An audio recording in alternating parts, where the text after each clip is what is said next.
এত মানে কি বলো, সংসার চালানো ভালো পড়ে যাবে এবারে। গ্যাসের দাম বাড়ছে, পেট্রোলের দাম বাড়ছে, আরও নানান জিনিসের দাম বাড়ছে। আমরা করে খাবো কী করে এবারে? আমরা তো কোনো চাকরি করছি না, ছোটোখাটো আমরা ব্যবসা করি, ছোটোখাটো করি। এবার এখন এই যে অনলাইনে একটা ব্যবসা নেই, হলো অনলাইনে গাড়ি চালাচ্ছি। এগমেজ গার্মেন্টসের ব্যবসা, আমার এগমেজ গার্মেন্টসের ব্যবসা নেই। যাচ্ছি বসে বসে খরচা নিয়ে আমি চলে আসছি, কী করবো?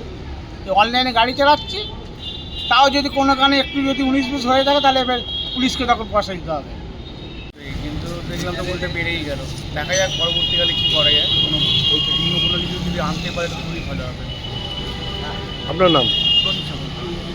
সাধারণ মানুষের উপর তো এফেক্ট আছেই। সবথেকে বড় কথা, পেট্রোলের দাম বাড়লে অন্যান্য জিনিসের দামগুলো বেড়ে যাবে, যেটার জন্য সাধারণ মানুষরা খুব হ্যাম্পার হবে।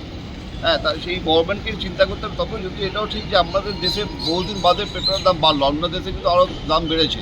তাদেরও পার ক্যাপিটাল ইনকামের থেকে আমাদের ইনকামটা বেশি হলে আমরা একটা অ্যাফোর্ড করতে পারবো, কিন্তু আরও বাড়লে সাধারণ মানুষের খুব মুশকিল হবে। আপনার নাম? সুজয় মুখার্জি।